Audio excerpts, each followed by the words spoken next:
Communicating boundaries and just communicating boundaries. Hello, my name is Amy S.P. Wilson and I am the CEO and founder of Safety Positive Foundation. Today, I'm here to talk to you about communicating your boundaries in just communicating with people.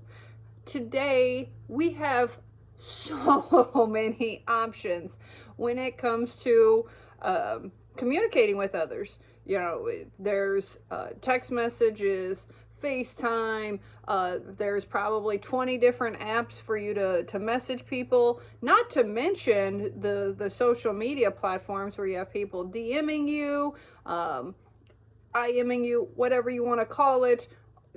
And I mean, if we're talking about stuff at work, I know that Outlook, you got Google Chat, all these different platforms to be, grabbing your attention.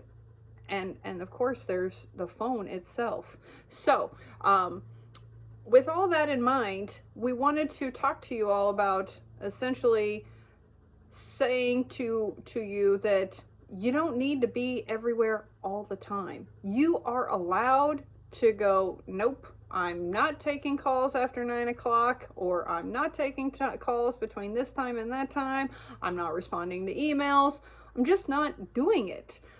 People need a break. Your mental health is important. And as I like to say, no is a complete sentence. You don't got to explain to people why you're doing this. They don't. Some people might deserve the backstory, but other people, no. This is just when you can communicate with me, and it's not you're trying to be rude with people either. This is so vitally important. I know myself, I've struggled with it.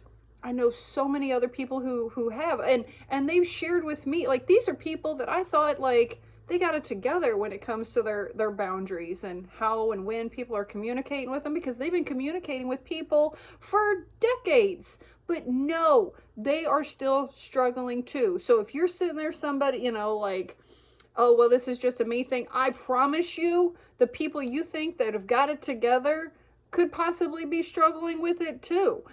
It was very surprising to me when I started learning that. So that's why I wanted to share that piece, because whenever I recognized that, people I thought had it together didn't, man, I was like, okay, I'm not crazy, as I like to say. Might be crazy about other things, but I'm not crazy when it comes to that. So, but,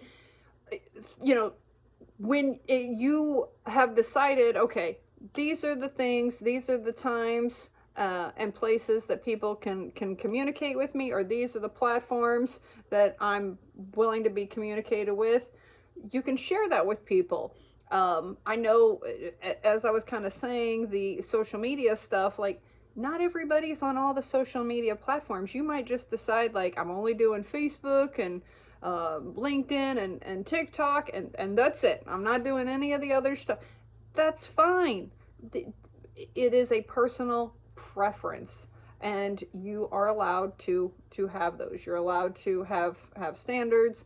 And so we just really want to drive home that point to you, that it is 100% okay to tell people, no, I don't have the time. No, I'm not going to take your call. Or just send them to voicemail. Leave the text unread.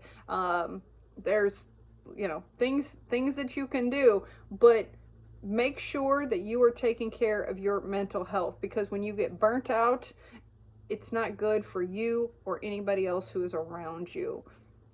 And so we want to make sure that you are respecting yourself and your boundaries, and not letting people cross those.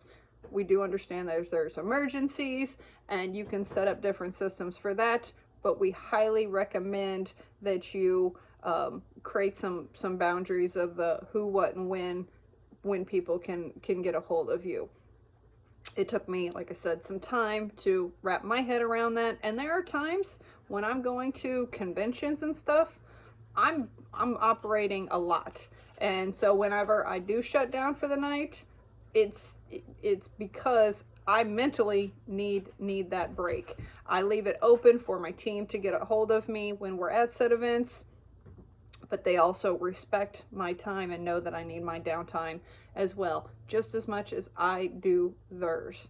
So it does go both ways, and you can communicate that with, you know, with friends, family, work people, whatever your case might be. So with all that in mind, you can learn more about what we offer as far as resources and different things by going into our Safety Positive Guide that's giving you 24/7 access to information like this, so you can feel better on your personal journey towards safety. So as always, keep it safe, keep it positive, and keep it safety positive, and we'll talk to you next time.